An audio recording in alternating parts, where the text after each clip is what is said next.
We're going to call the meeting of the St. Tammany Parish Council Finance Committee dated April 1st, 2019 at 6 p.m. Call it to order, and I'm going to ask Mr. Henderson to call the roll. Mr. Fitzgerald? Present. Mr. Toledano? Present. Mr. Bellisario? Here. Ms. O'Brien? Mr. Stefanczyk? Here. Mr. Smith? Quorum is certified, Mr. Henderson? Yes. Okay. Ladies and gentlemen, thank you for being here. You're sort of the guinea pigs on our projects in the ITEP project, because this is the first one that your finance committee has dealt with and vetted, so it might involve questions that perhaps would not duplicate themselves at another meeting with another group. And let me say this, here is the format that I would anticipate that we would follow. We're going to first ask the individual applicant and or his representative or some combination thereof to make a presentation. Thereafter, members of the committee, we will be afforded an opportunity to ask any questions that you might have. And then following that, if there's anybody in the audience who has any questions of these individuals or the committee or anybody else representing them, feel free to do so. At the end of the meeting, what I would envision is we would vote separately on each one of these applicants. Either yes, we would recommend favorably, no, we would not recommend, or I think the option is afforded to us to say that we take no position and it comes to the council with not a recommendation having been forwarded by the Finance Committee. If you think otherwise or think that we should do something else by way of our vote, feel free to say so at the time. Let me also say to you, just as a matter of public information, without the actual guts of it in front of me, I received a call 10 minutes before I got here advising that the legislature, and I presume a committee thereof, because it's not convened yet, will be making recommendations to change ITEP or some of the particulars thereof. However, I'm told that in those recommendations, the governor has assured local governments such as ours that we will still have input. I note Mr. Massengill, who represents the St. Tammany Economic Development Corporation, is in the audience and will probably be a presenter. I'll ask him, to the extent that his information conduit might be better than mine at this stage, that he would maybe briefly comment on that. So if any of our committee members have any questions, feel free to ask those. Therein, if we have talked about if there's anything else to bring out preliminary to these presenters, please let me know at this time. Mr. Fitzgerald, do you have any other thoughts or questions at this stage? Mr. Bellisario? Yeah, I have a question. How much time do you grant? We're going to grant each presenter 3.5 hours. Okay. I'll come back about 7 Yeah. o'clock. Looking for an opportunity for an April Fool's joke. That's the best one I could come up with at the time. I would say this, but I'll yield to the suggestion of the committee members. I would think an introduction of 10 minutes by the presenter should give that person and for that person enough time. Thereafter, we can be judgmental in terms of the detail that we might want to ask questions. Is everybody on the committee comfortable with that timeline, gentlemen? Okay. Anything else preliminarily, Gene? Don, if you'll track the time, if you'd be so kind. Steve, do you have anything else by way of preliminary? TJ, how about yourself? Okay. Again, I thank everybody for being here. I see people such as the fire department being represented. Needless to say, they have a vested interest in activities such as this. So I commend them for taking the time to be present and express their will and thoughts and ask whatever questions they have. If there's nothing further, and in no particular order, but as they are in front of me, I note that the first one, we'll take them in alphabetical order, and it works that way. Dependable Glass has presented to us and to Louisiana Economic Development Corporation a request for a tax exemption pursuant to the ITEP rules. The total amount of the application number is $538,603 for purposes of the record. That was approved by Louisiana Economic Development Corporation Board on February 27th, 2019. Local approval governmentals have now 30 days, such as us, to determine whether to take further action on the approval in accordance with the rules. Any local government that timely notifies LAD that the above referenced application has been placed on the agenda of a public meeting will have an additional 30 days to make the final determination of the rule. I won't repeat that for the other applicants. The same applies for each and every one of them. Don tells me we filed the requisite notice. So if you will, for the record, Don, explain what timetable that gives us, if you will.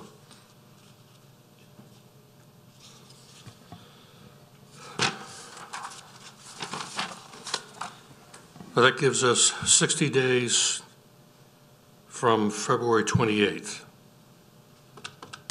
which should be somewhere around April 28th, thereabouts.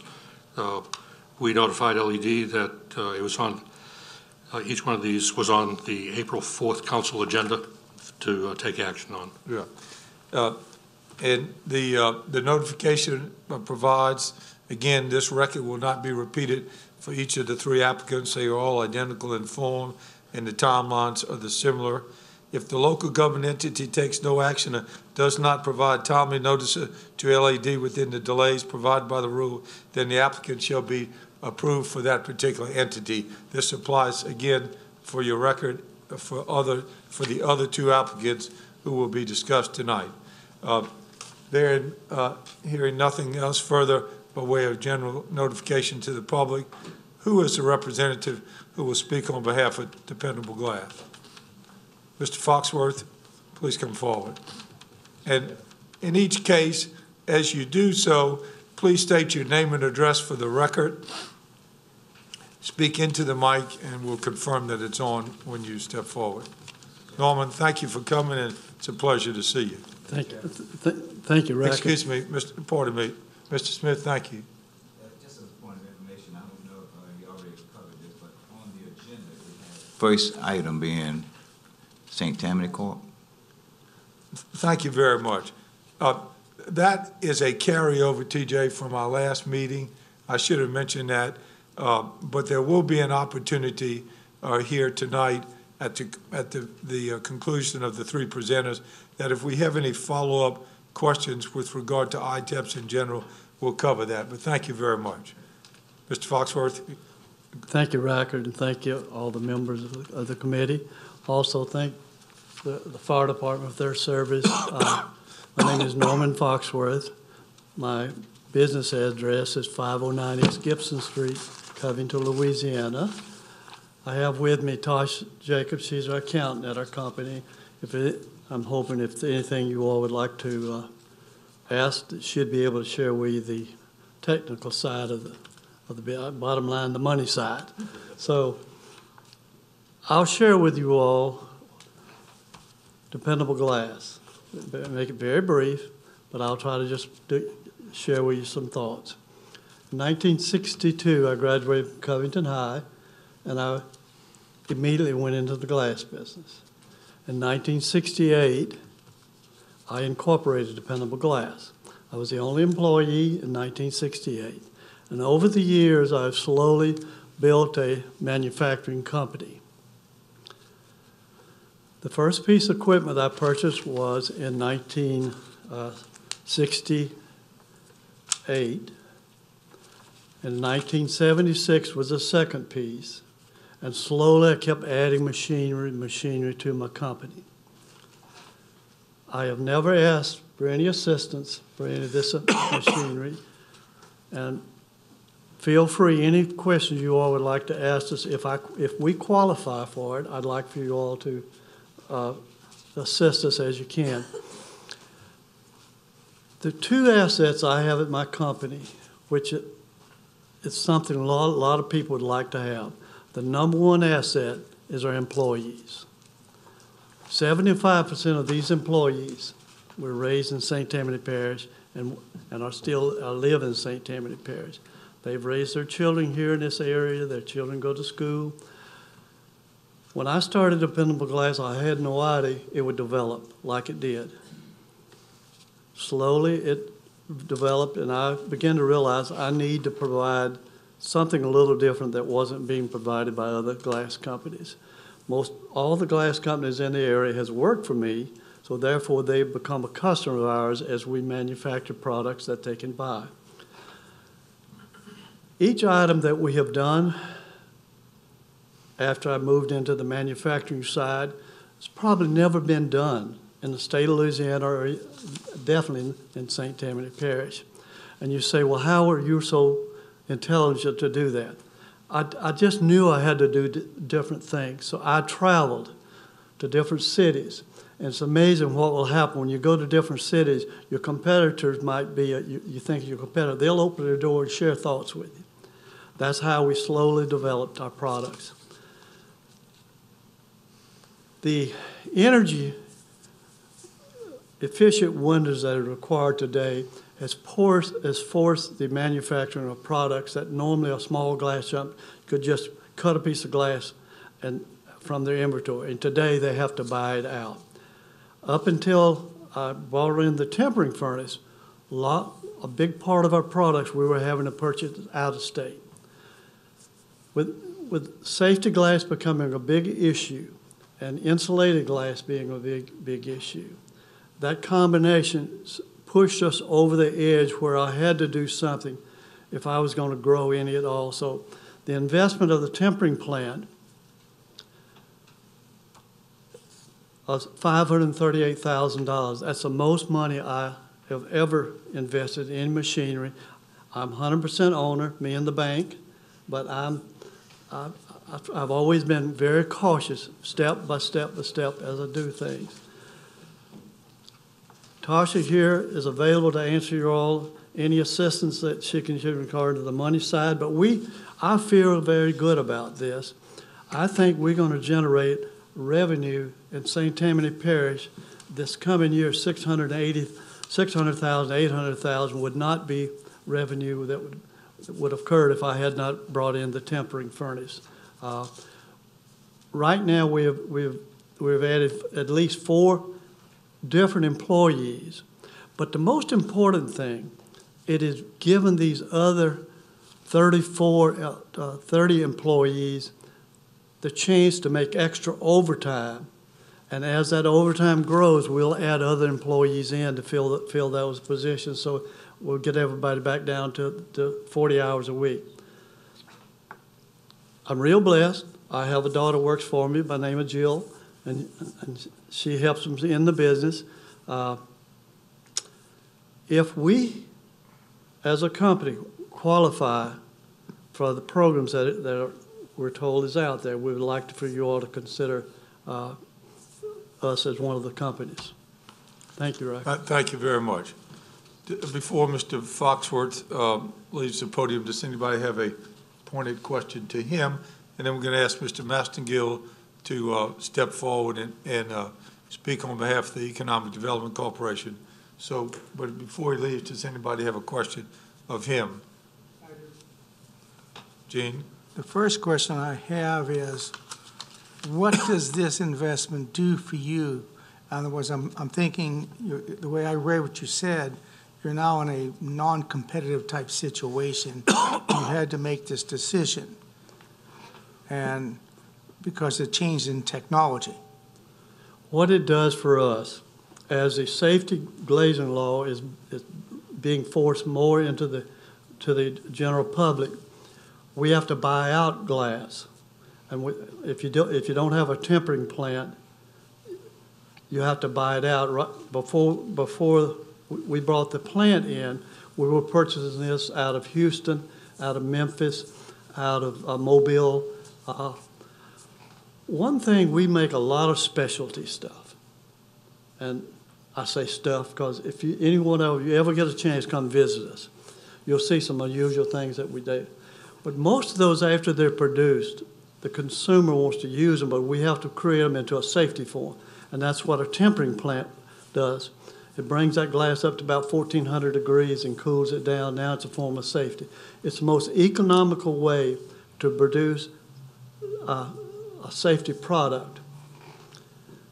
So our trucks are not spending all this time running to Mobile, not running to Houston, various areas like that. So by bringing the tempering into St. Tammany Parish, we don't send that money to Texas. We don't send that money to Alabama. We're able to reinvest that money back into our company. I'm hoping that answers your question. That's part of it. The next one is the cost-benefit analysis. Because right now you have cost structure that you normally wouldn't have because you had to go out of state to finish the processing step the way I'm reading it. Therefore, doing it in-house, that also gives you a benefit because you eliminate those costs.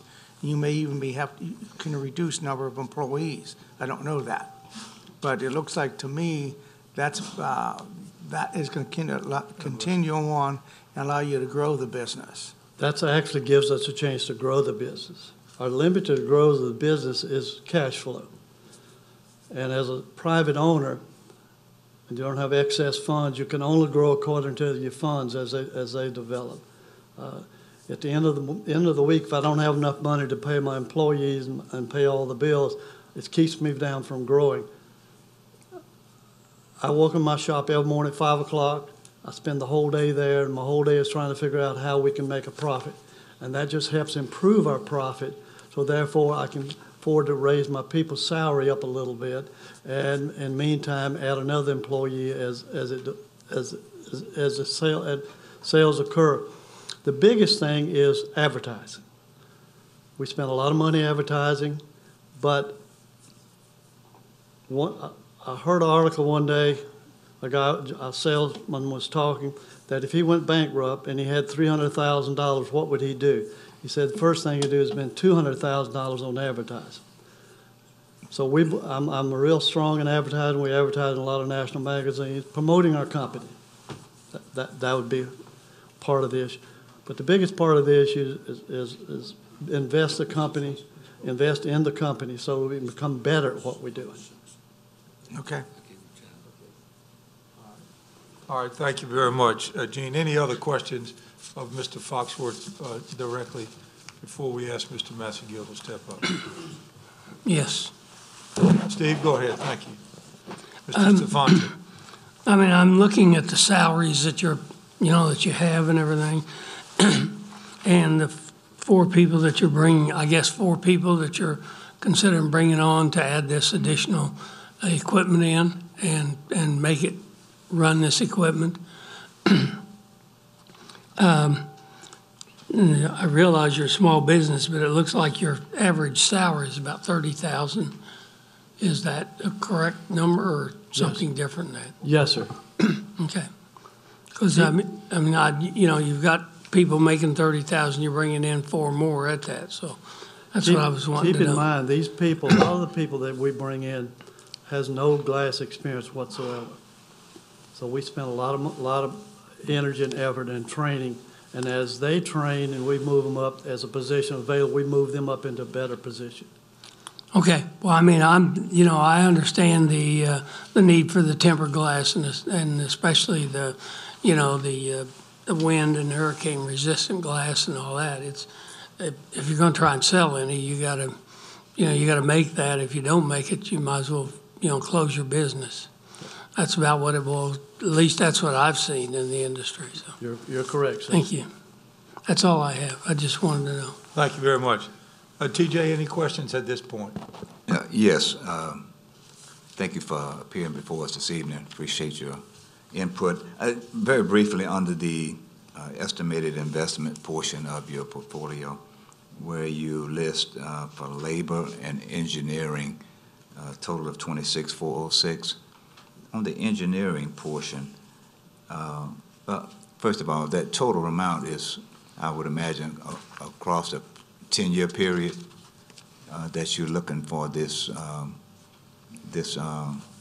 exemption on, what portion of this 26 involves can you tell me, the engineering segment of this investment?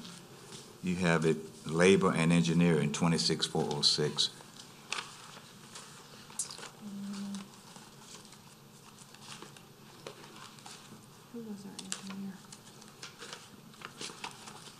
And while she's looking for that, the reason I'm asking that is because engineering portion of it would, in my mind, and I'm not a businessman today like you are, but I certainly appreciate what you've done here. That engineering portion would, as I appreciate it, be done on the front end of this inclusion of this new product into your operations. It was done on the front end. While Tosh is looking, I can share a little thought with you on the engineering. Sure.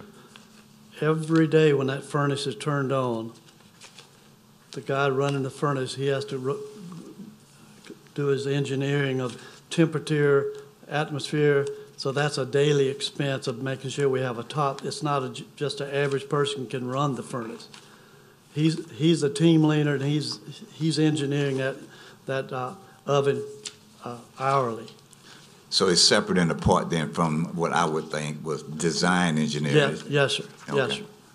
The design engineering, which we had some money on the front end, was, keep in mind, we had never did tempering glass before. Mm-hmm. And we hired people to come in and help us. And we always want to have at least 2 people in case one's sick.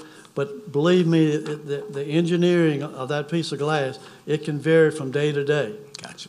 And what we do is we run a test piece, and it goes, as it comes out of the furnace, we break it and we do the evaluation, right, of how did it break, into the right pattern and all that. So that's a daily function. That delineation helps me in my question. Okay, I was going to say, I'm going to have to get that, because I don't have a separate number for that, but it was on the front end. Thank you. All right, thank you very much.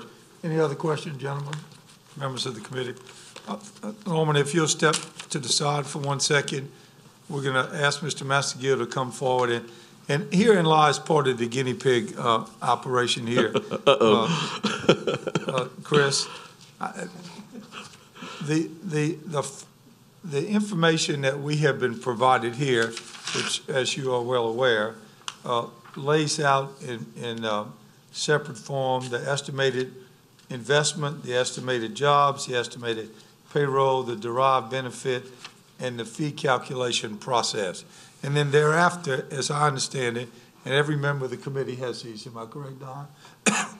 Your company, our St. Tammany Economic Development Corporation, provides an analysis of the ITEP application for exemption purposes, correct? Yes, sir. Now, for the first time, but hopefully the only time, I want you to talk us through, for the record, Yes, sir. how these figures have come forth. Because at the end of the day, we as a committee want to know exactly what benefit we are recommending to the council to give to Dependable Glass, but I only use them because they were the first up. It could be any company. Yes. And importantly, members of the committee, members of the audience, i.e. the fire department, want to know what are we giving up in that sense, and what is their, we'll call it loss factor, for lack of a better word, and what is any offsetting derived benefit. Understand. So your exercise this time will probably be more detailed than what would otherwise be the case. Got it. And refer to the document so all of us on the committee can follow along with you. All right, we'll do that. Thank you. Yes, sir, thank you. And thank you for giving us the opportunity to be a part of this process. It is important, as I mentioned to you all last week in the briefing part of ITEP, this process is critically important to businesses, our communities, our families, and jobs. And what we want to do as the Economic Development Organization is make sure we're providing all the realms of possibility of information that you need to help make good decisions. because we believe fundamentally that when the ITEP is utilized, and it's utilized within the parameters that's set forth and held accountable, it is a very effective and powerful tool for job creation and wealth creation for our communities. And with that said, one of the things that we are doing— Let me interrupt you one second. Yes, sir. And we'll do this going forward in the months and years to come. Yes. I want you to state in the beginning of your presentation, does your company recommend favorably for Mr. Foxworth's application? Do you recommend adversely, or do you take no position? Got it. So for the record, your Yes, position sir. So with those directives in mind, the St. Tammany Corporation, myself as CEO, we strongly encourage the Parish Council to support this legacy company in their ITEP application for the local endorsement. All right. Now, if you will, go forward. So with that, part of what we're doing in this process is providing some analysis as we add to the information. The form that you have in front of you, we've partnered up in this case initially, and this is going to evolve. This is kind of our dry run as well, because we're actually studying methods from around the state, and we're actually studying the application process in and of itself. So I might add, Councilman Smith, one of the things that you referred to is kind of important, because in that application process, they ask a series of very important information that, although it's not considered, it is information that LED and the council actually evaluates of all of those upfront costs, which the companies have to bear, unless there's other economic development tools that have been placed on the table for that company to consider. But in the main, those companies have to take on those upfront costs as a part of their expansion or their additional investments. And that's not necessarily calculated on the front end on the ROI. Now, one of the things that we're doing moving forward is that we're going to be doing, and probably impact an ROI that we do with traditional economic development projects. So we've already discovered ways that we can actually do more ROI, so we can give you exactly the ratio, and we're going to be prepared to do that on these next rounds. Not on these, because we're buying the software and we've contracted with an independent economist to help us do that. But on these three, we've already teamed up with the school board and used their model, because we felt like it took in the other considerations that's important. When you look at the kind of abatement that's impacted, the things that we also take into consideration, obviously sales tax, use tax, additional property tax, income tax, because payroll is also, in our mind, a big factor that should be evaluated in the ROI when these companies are making investments. So the spreadsheet you have in front of you, if we're taking it and we're going left to right, and this is the spreadsheet that we came up with the finance team at the school board, because they're going to be looking at the same information on the 4th when they're making their determinations. This same structure, the format, the information is exactly what will be also used at the school board. So we wanted to list the years that are particularly impacted. We do the 10-year evaluation, the project cost, the project pieces kind of continue from there, the assessed rate, which we get from the assessor's office. In this case, we also put in the assessed value, the parish millage. We continue to go into the right, total tax on the new projects, because again, as a reminder, this is new investment. These dollars wouldn't even be there if the company hadn't decided to move forward with the initial investment. We want to show the numbers on the 80%, and then we also want to show it on the estimated property tax, and then at the end, the total property tax that will be due. Underneath that, you'll see something that's called the net property tax gain. And in this particular case, dependable, which is actually one of the ideal type of ITEP projects, because not all ITEP projects will actually have a net gain in the actual property tax, but the impact that they're having in other investments makes for a very positive ROI. And I'll give you an example of that with our other two projects that are coming in front of you. But in this particular case, you've got a net property tax gain of $14,000. This is the 20% that the companies are automatically paying of new dollars. These are new dollars into the coffers because of the investments that they're making. If you go below that, we've created kind of a note section, an explanation of some of these numbers and the impacts that we feel that need to be evaluated in the determination process. So if you will, Mr. Yes, sir. Pascal, stop for a second and go back again for the record, first time up. Yes, sir. Explain the 80-20 issue and how that net property tax number is arrived at. So if you As it relates to these ITEPs. Yes, sir. So the 80% is what is negotiated as a part of the tax abatement that the companies get to take advantage of, and 20% they will pay on the new investment that they're making on that piece of equipment, specifically for manufacturing, because ITEP only applies to manufacturing. And in this case, so if you take those two, the $72,000 and the $57,000, what you get is $14,412 in the net property tax gain. So the $72,062 represents what number? That number represents the total tax that they would be paying minus the 80% that they're getting a deferment on. Okay. And that 80% column shows up where? The 80% column shows up, so if you're looking left to right, it's going to be the third from the right, where it says 80% proposed ITEP on project. Okay. And we're only doing this the first time. Yes, so sir. Everybody's on par. So, question. Mr. Smith. But once again, the 72062 represents what would have been collected in taxes on these new investments were there not any ITEP. That is correct. The 72,000 represents what would have been collected based on the new investment of that piece of equipment. Okay. And the 57 is the 80% Deferment, yes, deferment. And so if I do the arithmetic on the two, the 14,412 is the conclusion. That's what we will collect on the 20% end. That's what you're collecting right now, immediately. Those are new tax dollars coming in. That would be non-exempt for the record. Non-exempt, that's correct, yes, sir. That is correct. All right. And Jake, make sure if I say anything wrong, you correct me, okay? And that's a good question, again, because Yes. everybody in this room is going through this exercise for the first time. So Yes, sir. thank you, Mr. Smith, for that question. So if you will, always be careful to explain as you go along. Yes, sir. The impact of each one of these columns, if you will. Yes, sir. And that's what we try to do, just to make sure for some additional clarity. As we look at the note sections, we want to identify, to your point, Councilman, $57,000 is what's going to be deferred based off this new investment, which is indicated under the note section, adapted revenue due to ITEP on this project.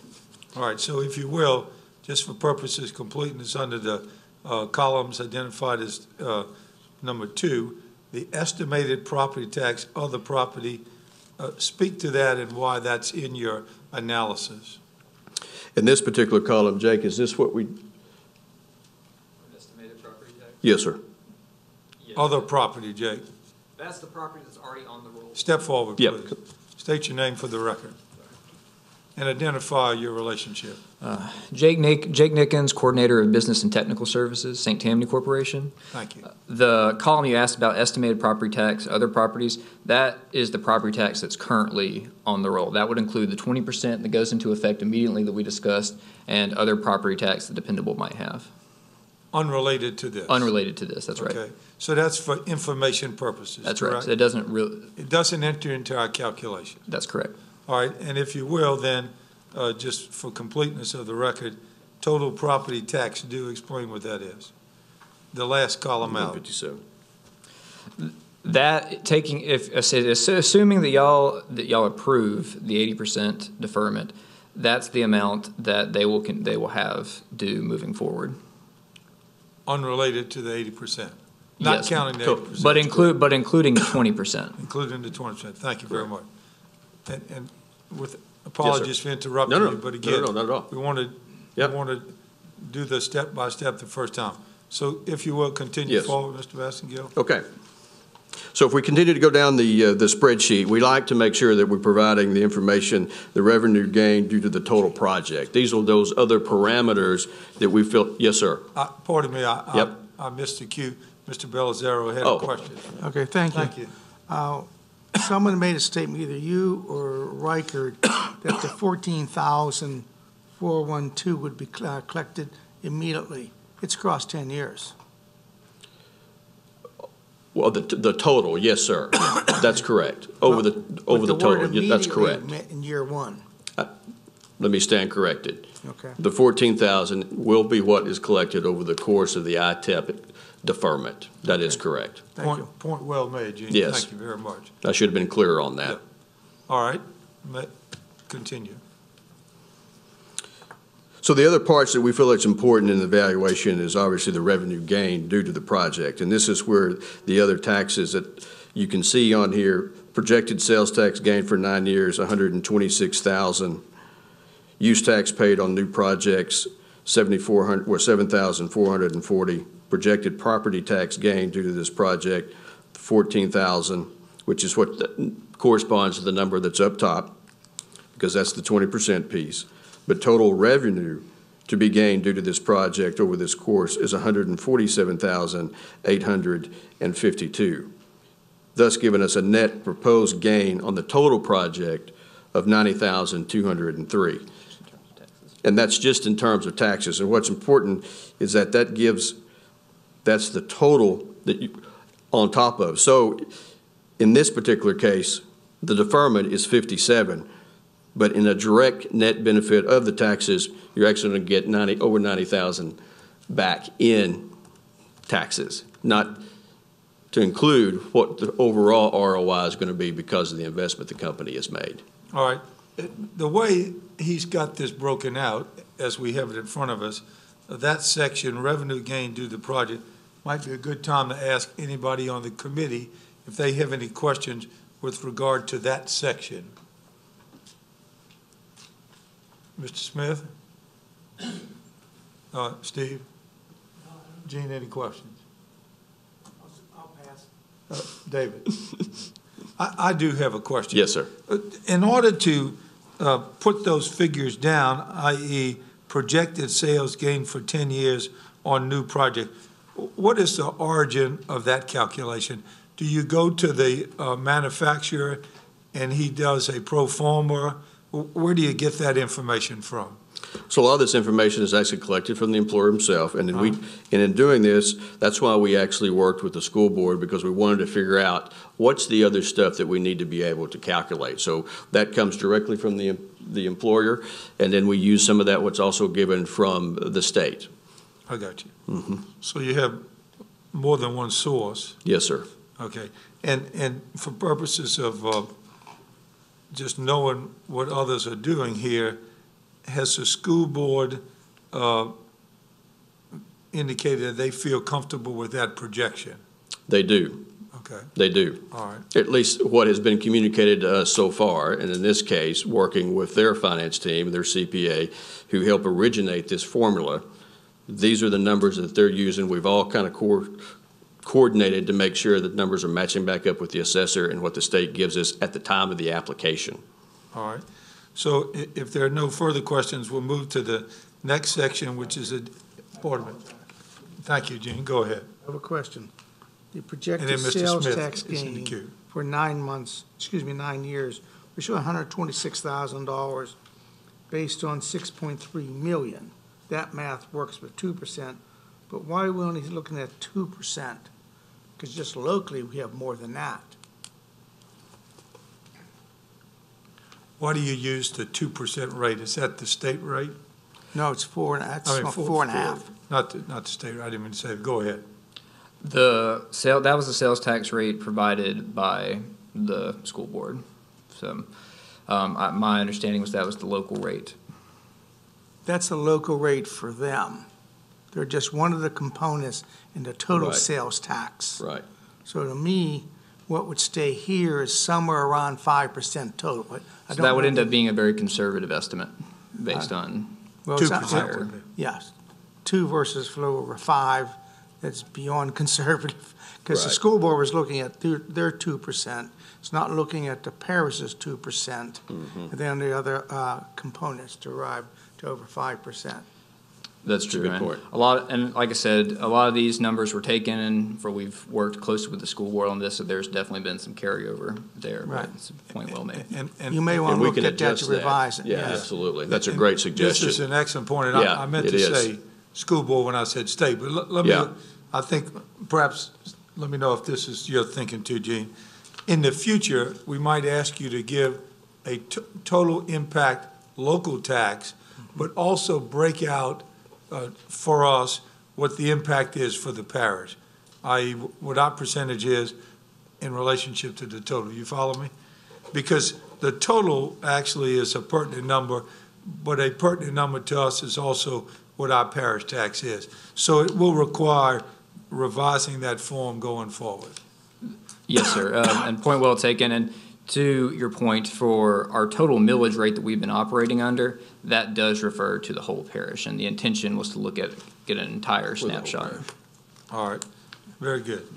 Okay. Thanks for catching that. If there are no other questions in that section, our next section that we have before us on the form analysis is other information for consideration, and you might quickly go through that because some of that's pretty self-explanatory. Yes, sir. Seemingly.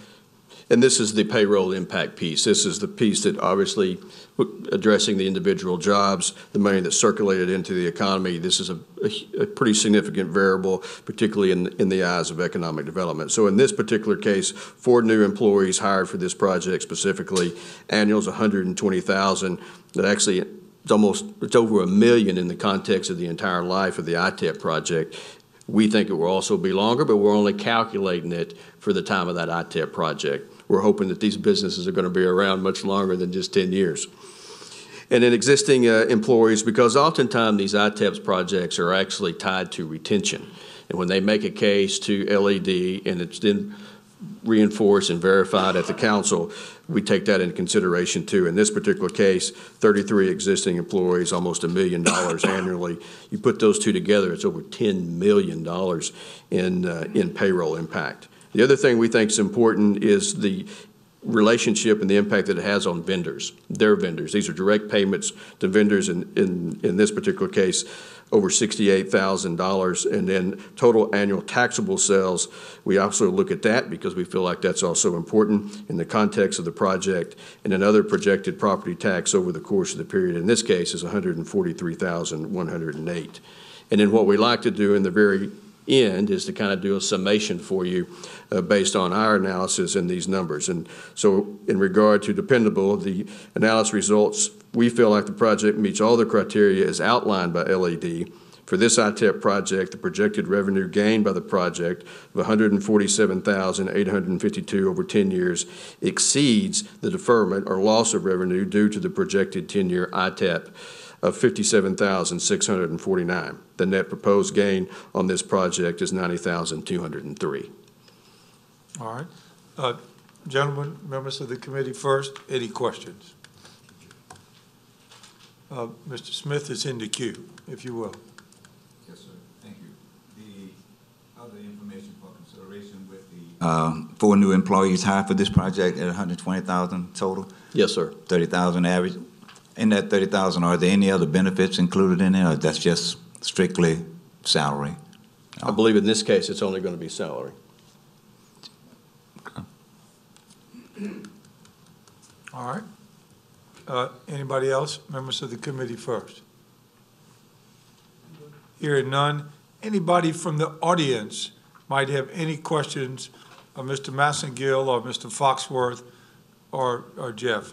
Anybody would like to step forward? We don't have you don't need to be concerned that you didn't fill out a sheet tonight. We're a little more informal in this small meeting. Any questions of any member of the audience? Gentlemen from the fire department, anybody? Lonnie? Ours was specific to the one that's impacting us, and there's specific factors in that one Sure. that we wanted to just bring to light. Thank you. Gentlemen, any other comments or questions with regard to either the information provided or the format that it was fed to us? Okay. Mr. Stefanczyk. I move that we approve the board application for the dependable class. Thank you very much. A motion by Mr. Stefanczyk. Recommendation, not a Well, it's, Yeah, we yeah. got to approve or reject it, so, and But, it goes forth with a recommendation to that. And Mr. Hand can coach us up on this, Steve. I think the motion would be a favorable recommendation to the council as a whole. Would that, Emily and Terry? That's correct. So is that, you'll accept that as your, I'll accept that. thank you very much. You should actually put that on there, I guess, if that's what you Right. want to do. Second by Mr. Belisario. Any discussion? Just one is that they're going to be revising these schedules, okay, to get to which going to show, at least on this project, about another 180,000 plus in additional sales tax to make the project even look more favorable. The area that it hurts, as we all know, is in the property tax area. Right. But in the overall picture, it's fairly substantial. And this is, again, why we're sort of taking baby steps this time. Don't forget, Jeff, that you will also revise the number for other information for consideration, i.e. the sales tax. And then what I would ask you to do is, in a footnote, in terms of format, but make it clear, translate down for us the impact to St. Tammany Parish, i.e. our group, versus the school board or any other group. And provide that on the sheet. And I would ask that you would have those sheets available for our April 4th meeting, and be prepared to come that night and provide that information and overview. Yes, sir, that's not a problem. And I will say, though this will probably continue to form a basis for our ROI discussions moving forward, as Chris alluded to, we are in the process of obtaining software that would provide a more detailed ROI that would be able to look at factors that are hard for us to quantify, which are based just on these numbers. Very good. But all right. Here, Mr. Belisario. I want to add on to what you're saying. We need to look at, it impacts the entire parish, property tax-wise or otherwise. What we need to do is, Dawn and myself, we can check with the sheriff's office and get the sales tax amount by each body.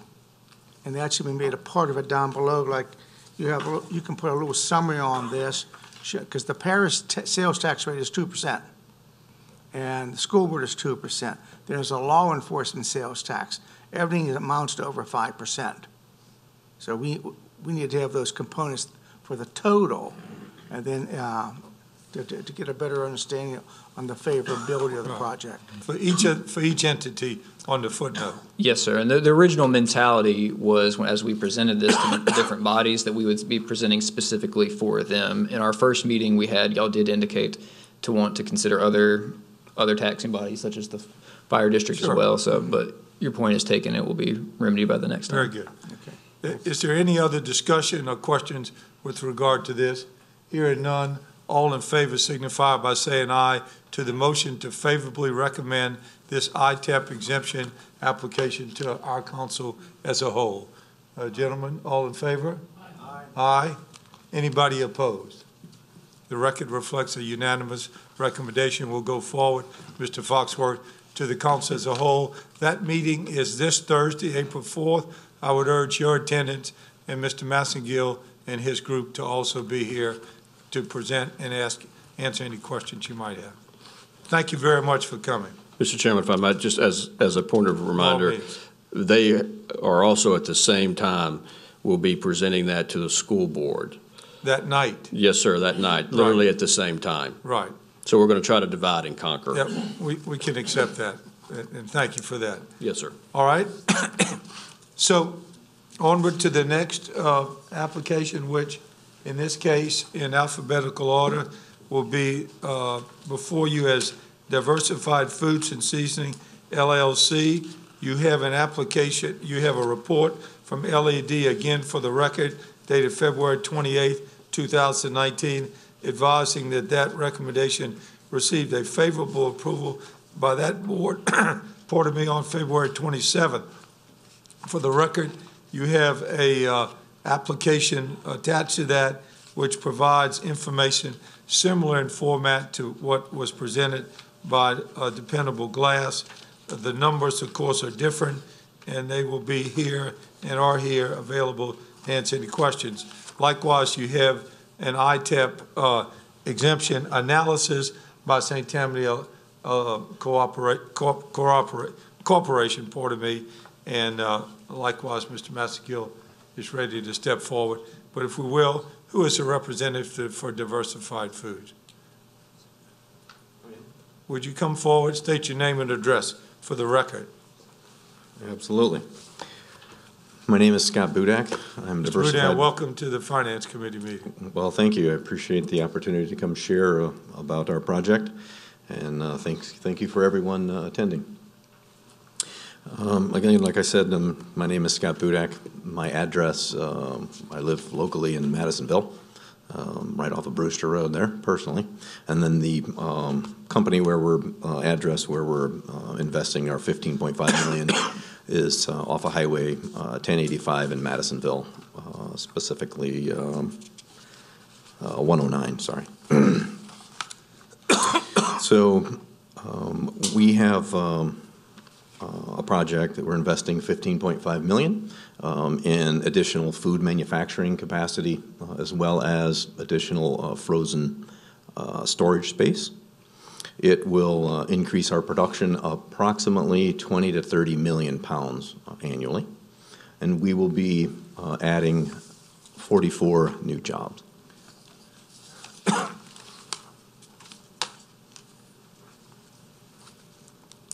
Our new freezer capacity actually will have the ability to hold an additional 2,000 pallets, so increased inventory to help us supply our customers. And we are relocating and consolidating some assets and relocating from another state. So we're taking that volume and bringing it here to home, if you will, where our corporate headquarters is at 1404 Greengate in Covington. Okay. Any general questions of this gentleman prior to asking Mr. Massengill to step forward again? Mr. Stefanski. As part of your new construction, and I notice this is a refrigeration facility that you're building, you using ammonia for the coolant? Yes, sir. And have you? I mean, I remember a couple years ago in the one north of the interstate, there was an ammonia leak, and we dang near shut down the interstate for a long time. So I was just curious as to, have you considered that, and what safety plans have you put in place to handle that? Well, yes, sir. Actually, I'm actually new with the company, but I've been made aware of the situation. We've invested a little over $4 million in our ammonia system over the last couple of years to put in additional safeguards, as well as we have now an independent consultant that we utilize to come in. We have installed new compressors again for this expansion. So we just a couple of years ago added our new compressors and new piping to ensure, of course, the public safety as well as safe operation for our employees. And then with this expansion, we have done the same thing with all brand new ammonia refrigerant equipment. Now, you said this was down I'm trying to figure out the location. Is it where the old one is, or? Yes, sir. It's the exact same location. Yes, have you considered a second way out of that property yet? I'm not sure. I understand. He's asking you about an exit plan. The last ammonia leak, basically the people were trapped there. They couldn't get out of there. And, and if the wind had shifted, they'd probably all been dead. The wind kept blowing it towards the interstate, but if the wind would have come back the other way, they would have been locked in. And I just wanted to make sure that that's been, as part of the expansion, that you're looking at that to make sure you have a safe way out. And I leave it to you guys to do that, but I'm just pointing that out to you that, that's one of the issues. I'm on the LEPC, so we looked at that pretty closely. Yeah, I appreciate that. At this time, there's still the one entrance in and out. We have about 17 acres, I understand, in the front of the building there. And I know that we've considered future plans, which would create in coming years, but not a part of this specific expansion. Okay. Very good, thank you. Any other question, members of the committee? I just want to make sure that I'm understanding this correctly. Presently, you have, on a daily basis, 120 people on that site? We actually have 88, and we're expanding that an additional 44. So it'll be 132 total. All right, well, the reason why I ask is estimated jobs, in the way the form is filled out, it says, if I'm reading it correctly, existing jobs are 120, but you don't have 120 now, am I correct? At that location, no, but we have as well as our corporate office in Covington. All right. So ultimately, at the end of the day, there will be 44 brand-new jobs connected with this expansion plan. Yes, sir. Am I correct? Yes, sir, you are. For a total of 120 jobs on site. Am I correct in that? There'll be 132 on site where we're doing this expansion. And actually, we're looking at a few more now as we've kind of learned we may have some additional needs. So it'll be about 137 on that location, and then another 35 at our corporate office. And if you will, describe for our committee and the record as a whole, what is the breakdown of these 44 jobs? Are they professional? Are they labor? Are they engineers? Well, it's a little bit of all of that, but predominantly operators. I actually brought a list here. Fork truck operators, cooks, what we call the blancher operators. We blanch our macaroni prior to cooking, quality assurance, shipping and receiving, maintenance techs, investing in specialized licensed folks for our ammonia system. That's the question that was answered that was asked earlier. Some administrative support, a microbiologist, and then a manager. So. And the lowest person on the payroll of the new employees is $13 an hour, and it ranges upward to, what would you estimate? No, sir. It's probably more the average as 13. Okay, our case packers are about $10.25. That's where they start, our $15 an hour for our QA tech, and then, of course, the manager, or what we're calling our plant engineer, would be significantly higher than that. But got you. Okay. Gentlemen, any other questions? Just real quick. Mr. Belisario. And you touched on it, is just doing a quick calc, these guys will be making, and ladies will be making like $28,300 on average, which is, not very high as far as I'm concerned. That's it.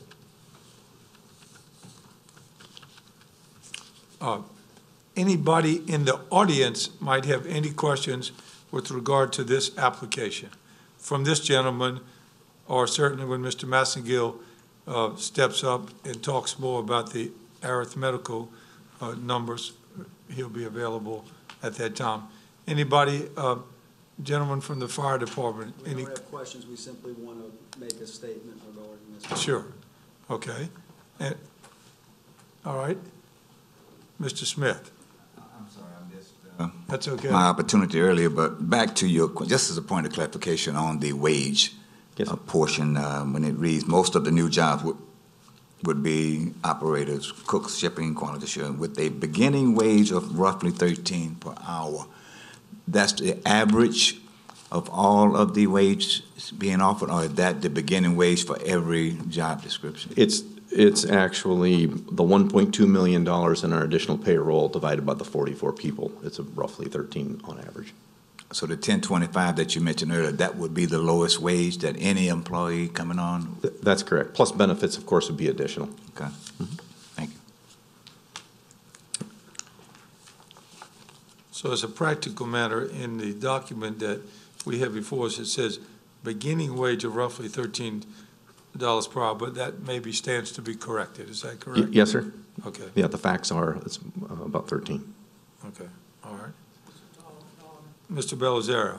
Just thought of a question. Absolutely. One of the things that didn't occur in the first dependable glass case versus this one is the need for fire protection. And the fire protection is going to get like 20 cents on the dollar for property taxes. Is there any way your company would be amenable to making a payment through an agreement because of the cost they're going to incur for normal fire protection? Certainly something I could take back to the company and ask. Because they're the ones who are going to be responding to an incident, and there is basically no revenue stream to them, because they're going to be getting 20 cents on the dollar per year. That's some food for thought. I think would be something that I think would be very feasible and attractive for them, because they're the ones who cover a major area. All right, thank you. And a good related question to that, when the gentleman from the fire department representative steps forward, would be whether there is a need for any additional equipment based upon this type of expansion. And we can certainly entertain that when they come forward. All right, very good. Any other questions, members of the committee or members of the audience? Hearing none, I'm going to ask you to step to the side. Absolutely. And I'm going to ask Mr. Massengill to come forward and present their analysis. And again, so we'll get into a steady plan of action going forward. In each case, I'm going to ask St. Tammany Corporation to state for the record whether they favorably recommend same, take no position, or have an adverse recommendation. Thank you, Mr. Chairman. St. Tammany Corporation strongly supports this expansion. It's actually one of the biggest expansion projects that we've had in St. Tammany of the course of the last few years, and it was a significant LED project in the context of being able to win a relocation from another state back here so we could have the addition of those 44 jobs. We do support and encourage the council to support this recommendation. Very good. And just, I'm going to raise this right away. You caught my attention. Yes, sir. Is this a project that has been brought back to St. Tammany that was otherwise located somewhere else? That's correct. Yes, sir, it was. It was located in Nebraska. Thank you. Yes, sir. All right, if you will, go forward. Thank you. You want me to take the same approach, Mr. Chairman, in the context, or just hit highlights of some of the numbers? Well, I think the numbers are significant here, so yes, sir. Make sure you cover them in sufficient detail. This is a significant size project, one of the largest certainly for us in the context of the ITEP project. This project, you will see over $15 million in the investment in the equipment, almost $500,000 of new tax dollars being brought in.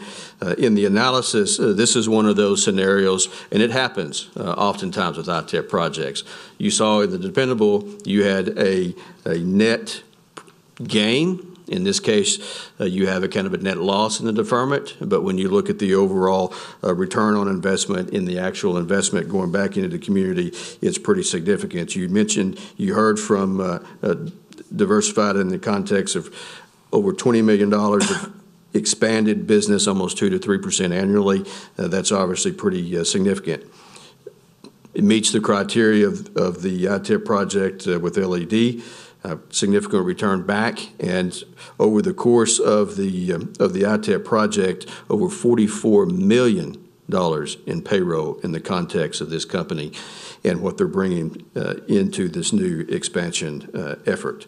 You'll see the information on the payroll implications. We think that is significant in the context of the ROI, and over $7 million of direct payments to the vendors, and that is pretty significant for us in the context of our evaluation as well. Total annual taxable sales over $5 million, and then obviously the long-term implications. We feel like in the context of this, this will be hopefully one of many that we see with the relationship of Diversified with St. Tammany. Mm-hmm. All right. Members of the committee first. I know we'll have some questions, if you will. Who would like to ask the first question? I'm sorry, Steve, what did you say? I'm okay with the numbers. Okay, all right. Anybody else has any questions? As committee members. Just one question. Yes, sir. The usage of, I have an issue in my district with AWG. Yes, sir. Because when trucks come in, I don't know if your commodities come in, do they have to be refrigerated? Or is it just outgoing? Some do, sir. Yeah. Now, do you have a period of time where they're not allowed to be parked on your property, so they'd have to park somewhere else? No, I mean, we like to get them turned in about 2 hours is our goal. So. Okay, well, yeah, yes, Yeah, we have plenty of exactly. space to park. Okay, see, with long AWG, lane. they park on the on and off ramps on the interstate and cause problems. That's a good point, but that should Okay. be needed. Okay. Go ahead, Steve. Wouldn't be parking anywhere on the interstate, right? I mean, your roads are, If they are, then that's you got a lot of business. yeah, we do have a lot of business. We do, at any one time, the peak trucks now probably get some up where around 27. But we can turn that because our shipping department is, increasing and so the hours are increasing. I'm going to ask the other question I wanted to know. The land where the entrance to the facility is, and perhaps the land where you're looking at giving it another area out of there, who is that owned by? To my knowledge, that's owned by us. It's owned by you, okay. To my knowledge. And it's, again, I'm fairly new with the company, but I was talking with some folks who said we own 17 acres directly in front of the facility all the way to the road. Okay. So I'm taking that as fact. Okay, thank you. You bet. Just for purposes of the record and the forms that you've presented to, and maybe Jeff can speak to this, under your notes section for this particular application, you show a parish millage of 142.39 mils, noting that for dependable glass on the parish millage for 2008, 123.54. Explain, if you will, for the record, why those millages vary. Based on the location, there will be different districts that will fall into that. The millages that we used were coordinated with the assessor's office, and it's what was provided specifically for the project. So you've confirmed those numbers to be correct and peculiar to the location, and that's what I wanted to get onto the record. Yes, sir. All right. And the total tax, when you did your analysis, took into consideration the total millage, is that correct? Yes, sir. The total millage for the parish. So For the parish. we assumed that y'all would want a full picture, including all of the various districts. So that was our mentality behind it. Okay. All right. Very good. Gentlemen, any other questions with regard to same? Anybody first has a question in the audience with regard to this applicant? Hearing none, I understood the fire department had some comments to make. If you could step forward, state your name and address for the record. My name is Clint Orr. I'm the Chief of Administration with St. Tammany Parish Fire District 13. I'm assuming you want my residence address. It's 872 Cole Court, Covington, Louisiana. Okay. So I live in this fire district. First off, I'm grateful for the opportunity to even address you and that I was even notified, that our fire district was even notified that this was taking place, and we recognize that this is brand new to you, that prior to this it would have happened on a state level and we would have had no input or even any idea that it was going to happen. We also want to state for the record that we absolutely support economic development and recognize that it is important. But we also believe that each case there may be additional details that are important to consider. As you were discussing some of the other value that comes from some of these projects, someone who receives sales tax, obviously there's a benefit there. In the case of the fire district, we operate solely off of millage. Diversified Foods has been in operation in our fire district since 2002. In 2002, there were barely 2,000 residents living in, just over 2,000 residents living in that fire district. And Diversified Foods came in as part of an economic development district, 29 acres, and I don't remember the original size, and currently it's 93,000, but it seems like they added on at some point, so it might have been around 70,000. And the 30,000 pounds of anhydrous ammonia, and the specialized equipment that brings with it some hazards, building height of 34 feet. The fire department at the time was not equipped as a volunteer fire department, didn't even have the pump capacity for a building that size. And so the community, and that to this day, Diversified Foods is still, for their business real estate, is still property, they're tax exempt. They do not pay any property tax, and that is still current to 2020. and there's no guarantee that that won't be renewed again. We don't know if it will or will not. So we have not received the funding needed to build the level of protection we needed to mitigate the hazards that that building presents. Essentially, the taxpayers that are paying have footed that bill. And so that's why I believe it's important to mention that all of the what we have built since then, and I have a letter that I want to give to this committee and ask that it be made part of the record.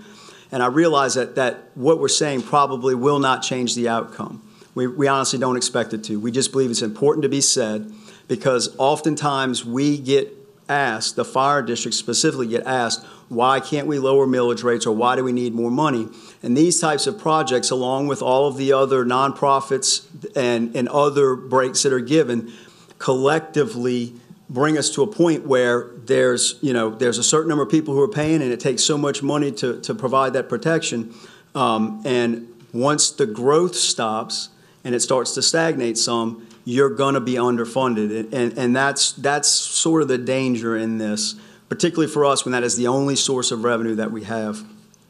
Just for a matter of clarification, when they add this additional 20,000 square feet, which will bring it to about 113,000 square feet, they'll add an additional 10,000 pounds of anhydrous ammonia, now 40,000 pounds. That expands out that potential plume if there was another release like there was in October of 2015. We've only responded to 2 major releases, and they were 2 months apart from each other.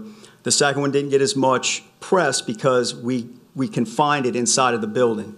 There was danger in doing that, but we did that to save money for Diversified Foods. We found a way to mitigate it in a way that wouldn't allow that product outside of the building. And so we consider them a community partner, even though they really haven't contributed much to this. We work with them closely. We have to. They are not only a target hazard, they are a special hazard in our fire district. And we have to involve other fire districts, because there's no way, even today, with the growth that we've had, the equipment we've purchased, the training that the level that we've brought our protection up to, we still cannot adequately protect even that building. And so these are some of the things that we're asking for you to consider when you consider this. And like I said, I recognize it may not make a difference, but I do ask that some of these facts, and here we have that we responded to 59 calls in the last 10 years to that facility, 2 of those being those ammonia leaks. And if I may, we'd like to formally introduce that. Now, we'll let you know that our board intends to formally introduce it in a form of a resolution in our board meeting that we did make this statement, because it is putting a financial burden on other taxpayers to help provide for the services needed to protect this building. So I don't know if you have any questions for me regarding any of that. We might, but we thank you very much for that presentation, and give us a second to pass this information about, and there will be certain questions to be asked and answered. Yeah, if you will. Gene is first up, Steve. My question to Clint is this. You talked in the 2 instances. The second Gene, one... would you check to make sure your mic is on? It's on. Okay, thank you. It's back on. Okay, I just tapped it. The second incident, you were able to contain it into the building. Now, was there meetings between the fire district and the company for future events to put a plan together to achieve what did take place? No, that was something that we made the decision on the fly. And honestly, what prompted us to do that was we saw the employees, because they literally were just opening up. And it wasn't any fault of theirs, the second release. It wasn't. It was a freak thing. Honestly, but we saw the employees, some of them sobbing, sitting on the curb, and we decided that we were going to change how we handled this incident so that business could open back up much faster. Well, then I would recommend both parties get together to put in that purposes for emergency planning. We have since 2002, from the time that plant opened. In fact, that's one of the ways I ended up going to work for Fire District 13, because, like I said, they were a volunteer fire department with I worked there part-time, but I've been there for 18, 19 years now. They were petrified of that building, a small volunteer fire department without the adequate training or resources to handle that. They needed, and they realized more of this would come, and that's actually how I started working there. I worked full-time for Fire District 4 in Mandeville. I'm part of their original hazardous materials team. I was the operations for both of those incidents. The state police are the incident command, but I was the operations for both of those incidents at Diversified Foods. And we have had drills with them almost every year, and some years more than twice. And we were just out there with the LAPC last year rehashing the presentation that I made. And Mr. Toledano, you were brand new elected. I don't know if you remember that at the LAPC meeting when I made that presentation on that incident and what some of the actions that needed to take place to prevent something like that from happening again. They did upgrade their system, that is true, and it now meets all of the latest safety features. But just like everything, over time, those things change. When that building was built, it was the state of the art. It was what was the best at that time, and I believe it's safe overall. But there's always the chance that that product could be released again, and so we have to be prepared for that. A follow-on question: do you have it's over in the east with AWG? There's an interagency agreement between Fire District 11 and Fire District 1. Absolutely. So when we do those, and it's addressed in there. I didn't name all the districts, and we have the fire chief and our neighboring fire department who we automatic aid with on major incidents. Both districts have facilities that we would need each other automatically, along with the city of Covington, Mandeville. We have those agreements in place, and those people are participating in the training.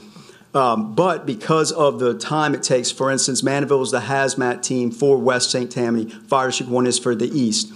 The amount of time that it would take for District 4 to deploy those assets to that area, there would be dead people already. We have to be able to go in, effect a rescue, and decon people before they ever get on scene. We need to have decon set up before they get there.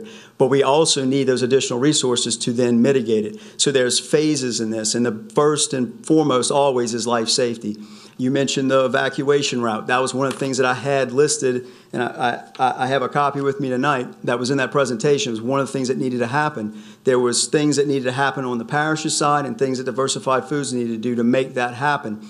It still hasn't. That presentation was made in January of 2016. There was equipment that Diversified Foods was supposed to buy and training that they were supposed to do that hasn't happened. It has not happened. And so we still are better equipped today than we were in 2015. The fire district is, but again, that was at the expense of everyone who is paying currently. And that's why we're not objecting to this project. We're simply stating that there is a cost and there is an effect overall, and it becomes cumulative over time when these types of things are granted. That has to be taken into consideration. That's all we're saying. For the sake of public safety, that has to. And not every project would be that way. But in this case, there are special hazards involved, and it is. And so we just wanted to make that clear. Chief, thank you very much. Any other questions of the committee members? Yes. Mr. Stefanski. The first question, I guess, is what is your PIL rating for that area? It is, in fact, we just submitted our rating packet today. We're currently a 4. We know that we'll at least be a 3, and we'll see. We'll see what happens. Once we submit it, they go through it, and then they schedule a field visit with us. Then they take that information back, and we'll get that grade sometime in the late summer. All right. For this committee, and I've been involved with that Diversified Foods and actually AWG, Gene, up there on, because they both use ammonia, and we only got about 4 places or 5 in the parish that use enough that it could cause a major problem. But in this particular case, in the first incident there, the cloud actually came over, and had it gone the wrong way, had the wind shifted, those people would have been locked in there and no way to get out. And my point is, if we're going to allow or we're going to support economic development, then we, the parish, need to sit down with diversified foods and try to help in some way that we can to be able to put in roads and stuff that would be more beneficial. Because it's going to save, one of these days, it's going to save some people's lives. I think you said, well, the second one was a freak accident. Any accident is a freak accident. Doesn't matter how it happens, or most of them are. So my point is we need to, as a parish, to support economic development and get off our rear ends and do it, or just tell them to go somewhere else.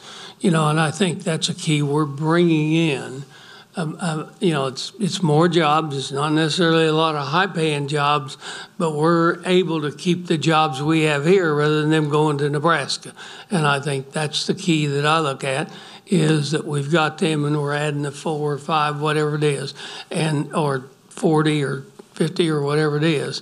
And the point of it is that's what we need to be doing to get economic development in this parish. So I know it's and it becomes a problem because we're going to have some kind of an agreement. I wasn't sure who owned that land, but if Diversified Foods owns it, we got a problem unless a portion of that gets dedicated to parish. We can't build roads on private property. And that's just the way it is. I know that they have 29.3 acres, according to the assessor's office, and where exactly that is, I couldn't tell you. I just know it's a significant piece. And it seems like in the early discussions that there was another landowner, I guess, closer to Highway 1077 where that would exit, and that was part of the issue. We are preparing to build a station right there in front of Champagne Beverage. They're donating land to the fire district for us to construct that station, and there'll be another entrance through there, But again, if the wind's pushing the wrong way, you might not even make it to their facility. And so we're trying to come up with multiple ways to have access back to Highway 1085 in the event that the wind's blowing out of the south like it normally does.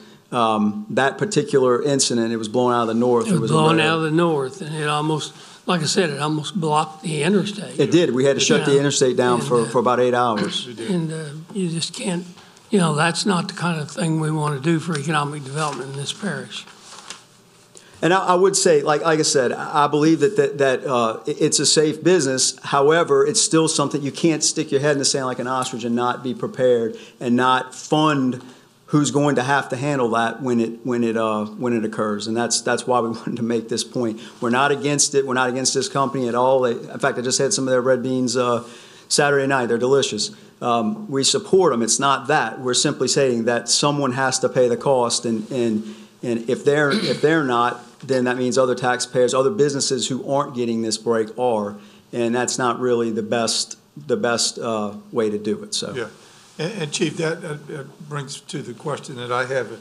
None of the other committee members have a question now, and that is, do you know what your cost estimate is for whatever steps you've had to take to assure that you can provide fire safety in that facility? So I do list out some bullet points of steps that we did have to take. Yeah. I literally had about a day and a half to try and decide what we were going to present without it being negative, simply just stating facts.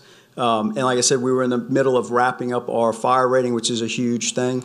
I would have to go back and, you're talking about budgets going back to 2002, and it would take a while for me to calculate that. But, one of the things that we in part needed because of that facility was a ladder truck. That's an $850,000 investment that we had to make. That truck's already 5 years old now. And so, we're hoping that we can get 15 good years out of it as a frontline truck. That's just an example. Those hazmat suits have to be tested annually. The training's expensive and they have to refresh every year. The monitors all have to be calibrated. They have to be replaced over time. There's sensors that have to be replaced. It's expensive. Even the SCB, the self-contained breathing apparatus we wear are called CBURN apparatus, meaning that they can be in a chemical environment. All of those things come with a cost and those have to be things maintained.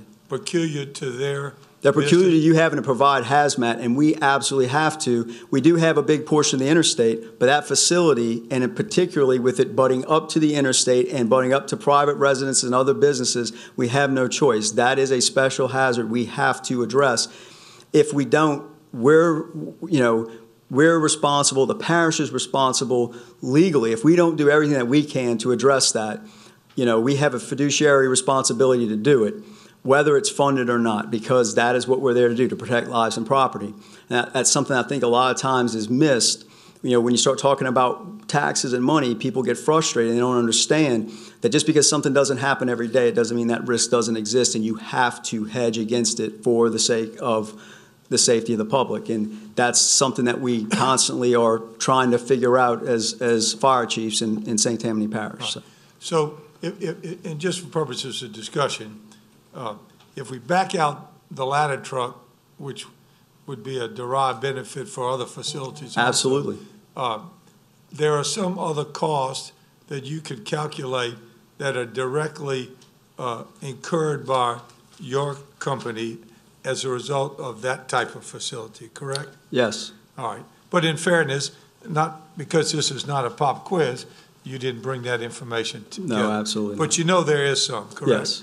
All right. Before we go any further on this one, each of us have in our packet also the excellent analysis that Mr. Henderson has done. And if you recall, in our 101 ITEP meeting the other day, Don gave us an example of that. But for purposes of explanation, Don, if you will explain in short form the approach you did for diversified foods. And let me say this before he starts. He did a heck of a job working this up for us. It's a little different approach than the Economic Development Corporation uses, but it's very illustrative, and it tells the impact of this in a different form. Don, if you will. All right. I worked on this with the assessor because I thought it was important to the parish to know exactly which agencies were being impacted and to what dollar impact they had. So we went through and we listed every one of the villages, excuse me, and in particular for diversified, one of the agencies that is affected is Fire District 13 because they have a millage that's 29 mills. In the first year impact, if this is the direction you want to go, Mr. Chairman, the impact for the first year is that Fire District 13 will receive approximately $12,700 worth of taxes for this project, but at the same time, Diversified will be saving $50,867 for the first year. With that said, if this were not an ITEP project, Fire District 13 would be receiving $63,000. Right. So there is a financial impact there. And in all fairness, it's not only Fire District 13, but Fire District 13 happens to be the one of the larger ones out there. And in his form, if you notice, every year those numbers go down. Is that correct, Don? Correct. Because of depreciation. The assessor depreciates each and every year. All right. Yeah, we actually did get a copy of that. I wasn't sure where it came from, but thank you very much. We could see it's about $300,000 over the 10 years that we wouldn't get that we would have. And look, if they were an existing taxpayer, that really, to get an additional 12 on top of it, and that's what we're trying to say here is that you have to look at each case individually. If someone's already exempt already and has been for 17 years, and now they're adding something new, and now that's being exempt mostly 80% of it. You're continuing to severely underfund, and especially when we're talking about a special hazard that we have to put a lot of resources and effort in planning and training. It's more than just the dollar amount that we spend, the amount of time we have to spend in planning, organizing, preparing for and coordinating with them and other agencies is significant just for that one site.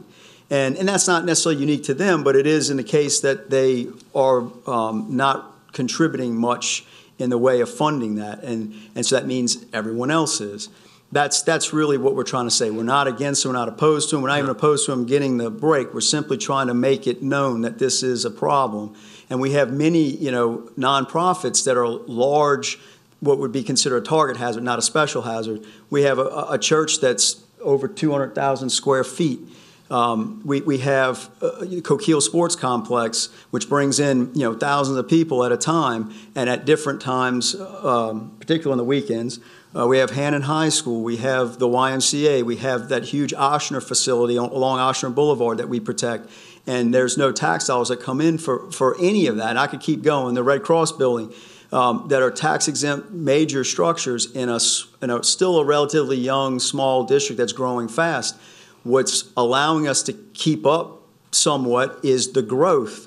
But eventually that growth is going to slow and stop, and then you've left a severely underfunded area. And we've seen that happen with Fire District 1. We've seen that happen with Fire District 3. We've seen it happen with Fire District 4.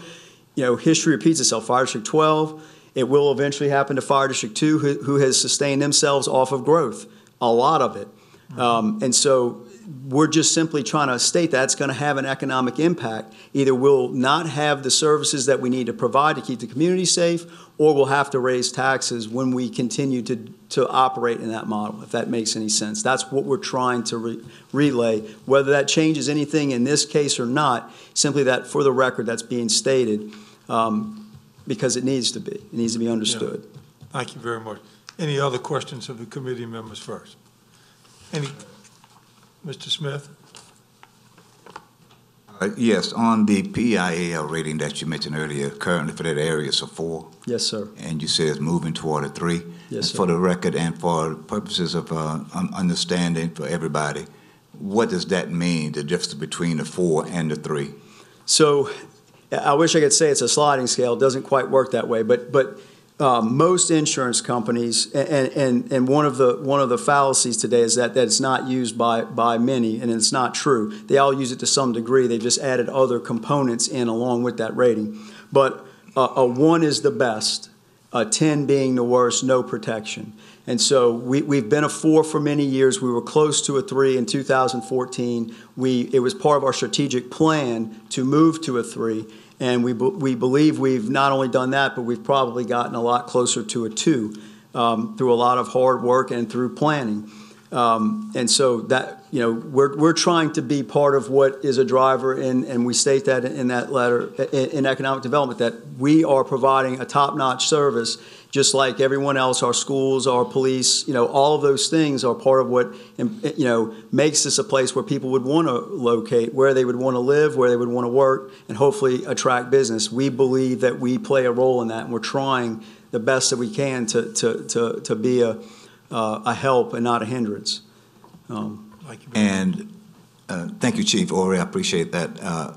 My follow-up, though, Mr. Chairman, is going to be to St. Tammany Corp. or either Diversified. I have a question for one of those two.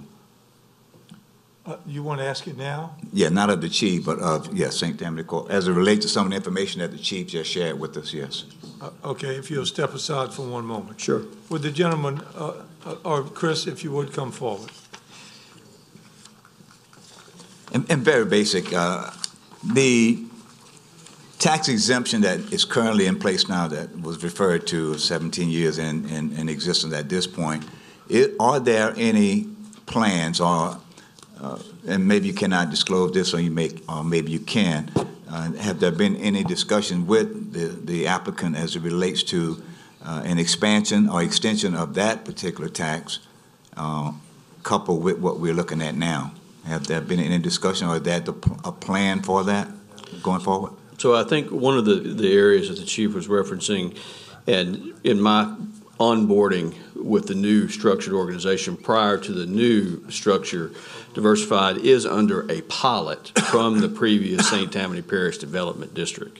And that pilot was in place a long time. It's still in place now. And I'm sure once that gets to the point when it's time to start having those conversations, we'll be engaged in that. And that's why, Chief, thank you actually for the insight. It's very insightful. This is the kind of stuff we want to hear. We want to know about it so we can help mitigate as we think about future expansions, because there's multiple ways to address those issues in economic development. This is not something new that we deal with in economic development, and there's certainly a lot of answers to this. We can do it from LAD's perspective. We can address some of these issues at St. Tammany Corp's level, just in terms of other tools in our tool chest, not only from an incentive, but other arrangements or partnerships that we can do collaboratively to make sure that we're addressing some of these issues on the front end as we begin to negotiate or work with a company on a particular expansion or a new company. Because one of the things that I'm learning, because St. Tammany Parish has been flagged as a parish because of the number of taxing districts, which is a major disadvantage for us, I'm having to mitigate with site selectors on what that means, because they see an initial desk audit of St. Tammany Parish and it's extremely complicated. It's very complex, and they see the kind of impact that these individual taxing districts have, and companies that are looking to locate are going, we're out. And so we're trying to find ways to mitigate that and have those conversations that we are a partner in this. They are an asset for us to sell. So we will be engaged in those conversations moving forward. The other thing I would mention too, it is important to note just on some of the numbers to make sure, and Chief, I'd like to get with you to make sure some of these numbers are accurate on all sides that's being contributed, because I just point out, Diversified alone last year, they paid over $140,000 in property taxes, okay? And over the course of the ITEP project, they're gonna have over 1.1 million back in taxes. So we can get a ladder truck with 1.1 million. They just paid $140,000 last year in their property taxes. So they are paying property taxes. I don't want there to be a misconception that Diversified Foods, they are a company that is paying property taxes back into this community. They're paying on their inventory. Yes, sir. In our fire district in 2018, over 29,000 to the fire district. That is correct. All right, thank you. Any other members of the committee? I'm going to make this comment for benefit of the gentleman from Diversified and the fire department. First off, Diversified Foods, I think, is a great company and a great member of our community. There's no question in my mind about that. But as I sit here, I say what a great exercise this has been tonight as we look at these things and we look at the real impact that it has in their community. This is a chance that I say that the good neighbor policy ought to work in this community. Diversified Foods is a very successful company, no question about it. What I hear is direct cost that this chief and his taxing base is absorbing to give the maximum fire protection to a facility that is very unique in our community. And I witnessed as an observer what took place in the ammonia spill that Steve made mention of. And he's so very correct. That could have been a near world-class disaster. And these gentlemen and God had a lot to do with why it was not that. And I commend your company, Chief, and the fire districts in our community, which Lord only knows, but for mutual aid, that would have been almost an untenable position, because he did have to shut down the interstate for 8 hours. And I commend you for doing all those things. But what I hear is direct cost, direct absolute cost that these people are putting out, which means the citizens of St. Tammany Parish are paying directly. And you are a good neighbor, you are a good member of the community. There are derived benefits, i.e. your employees, the money they spend, the multiple of those dollars, the sales tax. I got all that. It's great. But I think there's a chance here for a partnership to begin tonight where Diversified Foods reaches out to the chief and their group with the cooperation of Mr. Massengill and say, you know, maybe there's a way for us to defray some of your costs because it is a derived benefit for your company. And but for that, I'm not sure that you could even get insurance, although I don't propose or submit that I'm an insurance specialist. So what I would like to see on a personal basis coming out of this meeting, irrespective of what our recommendation is, that you reach out to these people and say, let's see if there's a way to help you absorb some of these costs that you are absorbing directly for us. And doggone it, I got to believe with the success of your company, which is a credit to your heritage, to Copeland Heritage, and all the people that made that success, there ought to be a way to do it. And then down the line, when I see that as a councilman or a citizen, I say, that's how government should work. You know, arguably you have a great position for this. The vote is yet to be made, and the vote of the council is yet to be made. But doggone it, we've highlighted something that needs to be looked at to say, well, we're going to get all these tax benefits, significant in this case, real significant, I would say. Well, is there a way for us to contribute back to those agencies, and particularly the fire agencies, that will save lives in our entity, will allow us to be a productive business, and for that matter, maybe allow us to keep insurance, again, but I don't profess to know the answer to that. I'm imploring you to do that, and I'm hard-headed enough to follow up with it in a few months to see if y'all have started working out something that is helpful to them, because the truth of the matter is he's right. At the end of the day, the rest of the citizens, but y'all will be one of them biting part of that bullet, and I acknowledge that. But, you know, it's a way because you are unique. That is to say, your operation, which we're proud to have in our community, is unique.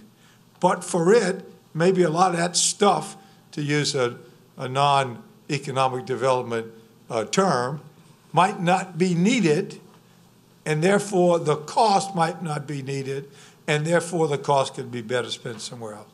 So if you get my drift, so to speak, I'd like to see something happen here, and I would be complimentary of all of these groups. Mr. Massengill, who's done a great job in his short tenure here, Jeff and his staff, needless to say, we're proud about Diversified Foods, and we're very proud of what these guys did, which put their proverbial life, or as my dad would say, their tail on the line in that particular disaster. So I think that being said, and you've heard some of the other comments of our members here. Anything else, Mr. Belisario? I would like to echo the sentence I brought up earlier, which is identical to yours. I would like to see both parties sit down to develop something, because I know what has happened to the town of Pearl River.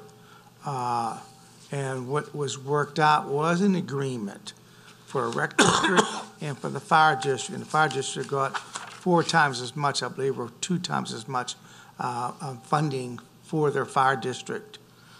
Plus, they also get the inventory tax that comes through. But that supplement was beneficial to Fire District 11. Thank you. Thank you very much.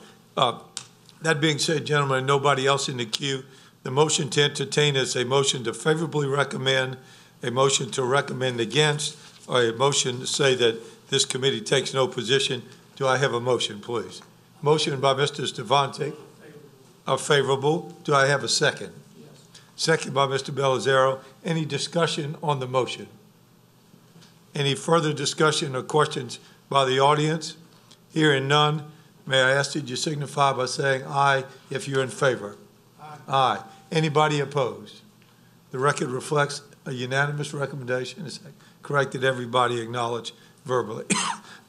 Gentlemen, thank you very much. Thank the fire department and thank Mr. Massengill again, but he cannot leave yet.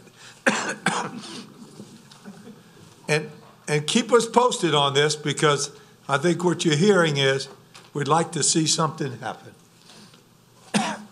Mr. Chairman, I'll go ahead and commit on behalf of the St. Tammany Corporation. We'll make this an action item and a follow-up to report back to you. Thank you very much.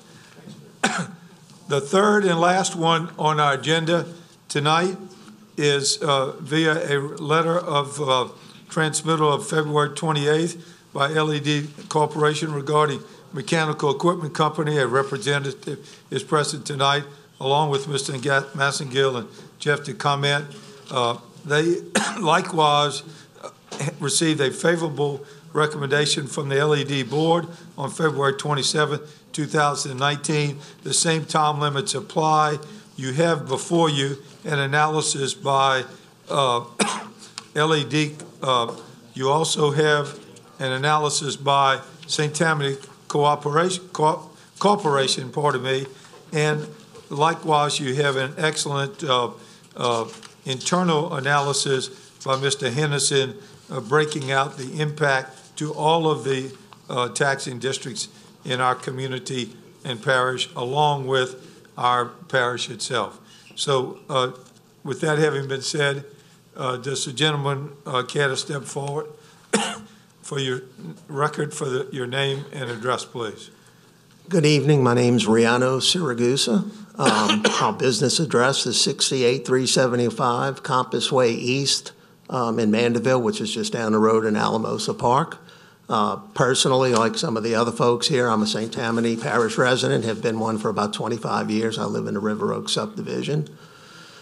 I'll give you a little background first on the mechanical equipment company I'm going to refer to it as MECO, our acronym, just so I don't have to say mechanical equipment company every time. MECO's been around for a long time in the state of Louisiana, about 90 years. We were located in New Orleans on the Industrial Canal for many, many years until a little event in 2005 called Hurricane Katrina. We were sort of at the epicenter of that and completely had our manufacturing facility destroyed with 17 feet of water. So literally on August 29th, for all practical purposes, we were out of business. We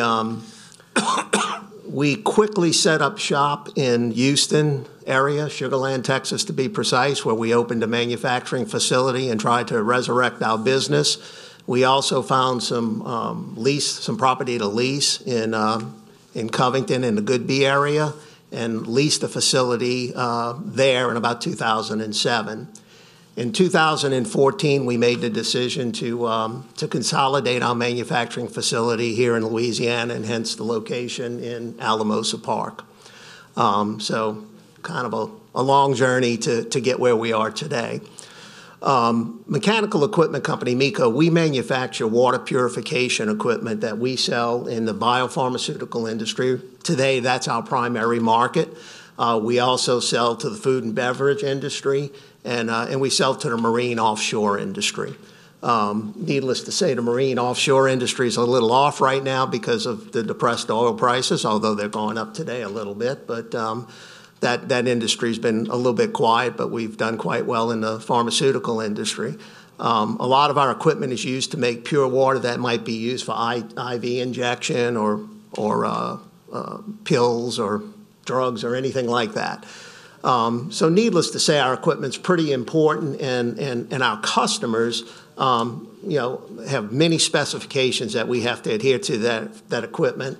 They always come to our facility here in Mandeville to test the equipment and make sure not only that the equipment is operating properly, but that the documentation that goes with that equipment is, right on.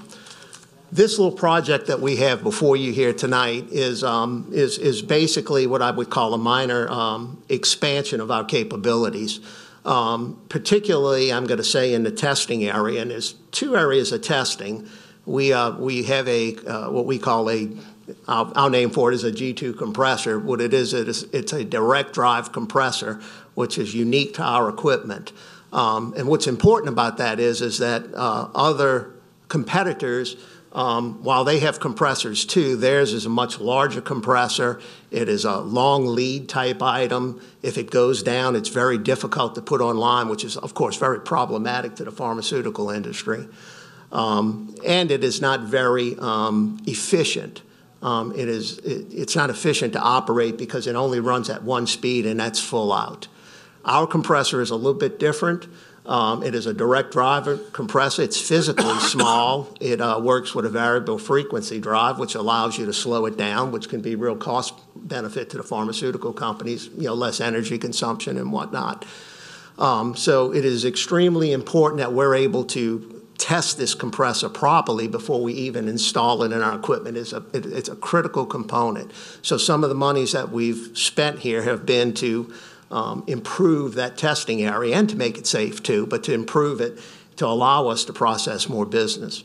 In addition to testing the compressors, we must also test the equipment to make sure that it operates completely.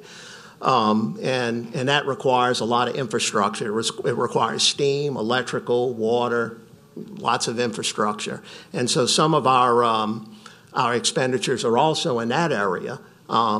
With the growth of our business in pharmaceutical, our customers use different water, different temperatures, and a lot of them are using colder water, so we have to have the capability to chill that water to make sure that the equipment's going to operate on, under the colder temperatures. And then with the increase of business and our ability to be able to do that, some of our expenditures are what I'd call in our fabrication area to allow us to process more work as we go along. And so that's what I'd have to say is generally the three areas that we've spent money in right now. We expect our business to grow at a rate of about 15%. We think this is just scratching the surface on the growth that we'll have coming. We've been working real hard at this for a long time in spite of some setbacks with Katrina, but we expect our business to continue to grow, and we expect to continue to add jobs in addition to the relatively minor number of 10 that we've proposed here today. Mm-hmm. And your capital investment is $300,000? Yeah, just under around $299,000. $300,000. Yeah. Before he steps down, any members of the committee have any direct questions for the representative? Hearing none, I'm going to ask Mr. Massengill to come forward. Okay. And if you will, step to the side and be available for any grilling that might come afterwards. Thank you, Mr. Chairman. For the record, St. Tammany Corporation, again, wholeheartedly supports the application, the ITEP application for a favorable vote on the mechanical equipment's expansion as it is described in front of you. Just to highlight a couple of the numbers, he mentioned about $300,000 in this expansion. Although we see the overall impact, particularly with the payroll, you're going to see over $3.2 million in the context of the 10 years, an overall tax benefit of $2.4 million in the context of the 10 years, and even though it is a small ITEP in comparison to most ITEPs, it is significantly impactful to this business. We believe that based on numbers that we've seen, the business is expected to grow another 15% because of this expansion. It gives us another opportunity to secure a legacy business for many, many, many years to come. In essence, we believe this project meets the criteria as outlined by LED. The projected revenue gain by the project of $13,956 over 10 years, although it is less, we believe the overall contribution for this expansion has a significant impact, particularly including the new annual payroll of $320,000. So as a result, we support this project, Mr. Chairman. Okay. And the tax, the lost opportunity, we'll say the taxes that will not be derived to the parish is what number? $21,000. Okay. All right. Gentlemen, Mr. Belisario first, please. Just one question. Yes, sir. With LED, what is the floor, that a dollar value on a project from a capital expenditure? Is there a floor above zero? Jake and I, we may differ on this one, so I'm going to let him go first, and then I'll. How the project is structured, if you don't have any capital expenditure, obviously you can't get a benefit for the project. There are some small administrative fees for the company whenever they do an ITEP project, a couple thousand. But typically, there's not one set by the state. It ends up being how much can the company afford? Because if the company ends up bringing 10 new employees on but doesn't have any capital expenditures, you can't get 80% of nothing. So it's just the basis for how they determine. Does that answer your question? Somewhat. I would have thought. No. The short answer is no. Okay, This is one of the smaller ones I've ever seen. okay. Right. And in that vein, your 10 new employees hired for this project, I assume would be a continuing payroll, right? Yes. When the word project came up, I didn't want to believe it's just a build-out. It's 10 new employees on staff, we'll say, Yes. correct? Right. If you There would, be shop, what I call shop employees. that's what I mean. Give us a breakdown. What are these people that are operators in the shop? Are they management? Tell us what the breakdown is. They're on that. mostly going to be, I guess what I would call, I don't know if operators is the right term for them, but perhaps fabricators, people who may do a little welding, people who may operate the testing equipment, just those type of folks. We employ a number of different trades, electricians, welders, sheet metal people, kind of a variety for the equipment. And they're staff as opposed to contract, correct? Right, yes, no, these are full-time positions. And so what do you estimate their hourly wage? Because it's hard for me to. That's a fairly low level that we would be bringing them in. Our overall hourly wage for our shop people averages about $23 an hour. These are a little less because these people would have to be brought in and trained before they would, get up to that level. Right. We also, we don't just employ manufacturing people. We also have a number of engineers on staff and, other professionals that go along with that, accountants and whatnot. I'd say our average pay is probably in the $50,000 range overall. Very good. I'm going to ask Mr. Henderson now to refer to his internal analysis and highlight some of the things that you think are noteworthy there, Don.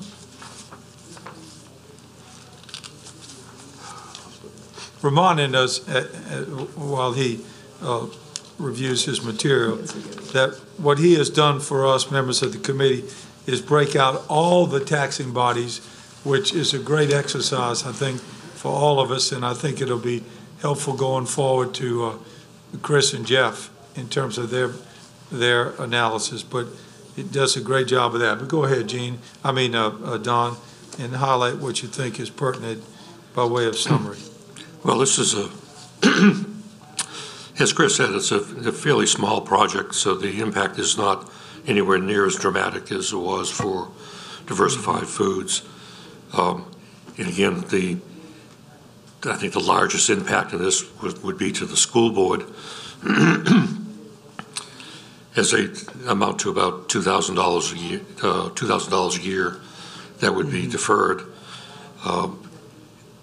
This project is covered by a fire district. The fire district has $26 mills, and they would end up losing about $800, $900 a year over a 10-year period for approximately $6,000. And you can extrapolate from his format how much impact that has on us, i.e. the parish, also because he has that broken out. Any questions, gentlemen, members of the committee, with regard to Mr. Henderson's analysis? Any questions from anybody in the audience with regard to this application? Pardon me. TJ. You're pointing over here, and I see your name in the queue. That was tricky. Yeah, I thought I saw him ahead of him. Very, now that we just went through the previous exercise, I think it would be good to ask this question going forward. Are you currently receiving any tax abatements at all in St. Tammany Parish? Yes, we do. We did have an ITEP exemption. You might, TJ. I'm sorry, guys. Yeah, we did have an ITEP exemption on the facility in 2014.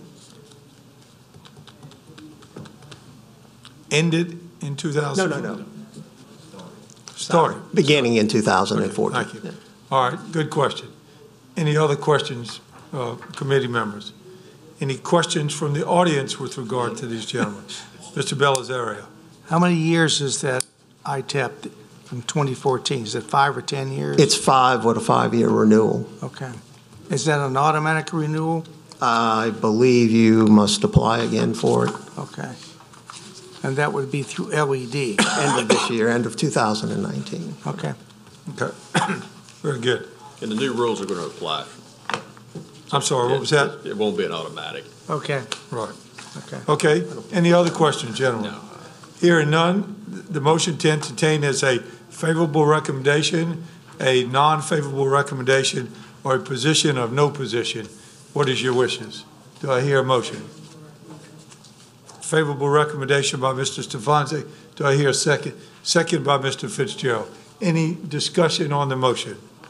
Hearing none, all in favor signify by saying aye. Aye.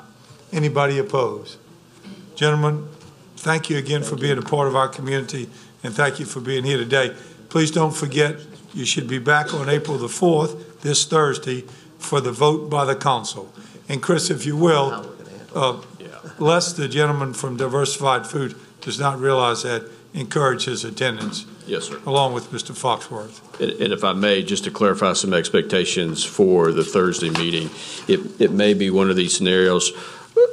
For example, Diversified, they're using a consultant. We'll be able to have one of the consultants here. Sure. But with Dependable and this Miko, I may be the only one, and Jake will be at the parish council. Is that okay? Gives us a clear shot at you. Okay. And I've changed Jake's name to Jeff. Oh. On the record.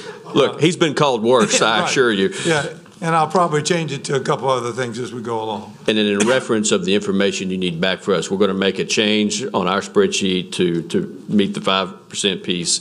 Were there others that I needed to make note of, Mr. Chairman, just to make sure I'm following through on those expectations? No, I think that was the main one, but it's in more than one place. Yes, sir. Yeah. Yes, sir. Call the St. Tammany Parish Sheriff's Office and speak to their treasurer. It's Tiffany, I believe. She's a high-level office. Oh, I see. John McManus. He handles all the taxes. And he'll be able to tell you the amount of. Sean McManus. That's the parish versus the state, what the annuities are. He knows his stuff. Got it. The way you'll have less time Thursday than you did tonight. Correct. Got it. Good. Chris? Yes, sir. And Jake, stick around. Yes, sir. If you will, for one other thing. Thank you very much, sir. So Thursday. All right, that completes our formal agenda, but let me mention this. Well, stand by. Mr. Smith, stand by one second. Mr. Smith has indicated that he might have a question or two with regard to ITEP in general. Is that a fair statement, TJ? Or was it handled tonight? We'll defer that until next Thursday. Okay, thank you very much. Do a motion to adjourn by Mr. Stefanski? Overwhelmingly passed. Thank you for coming.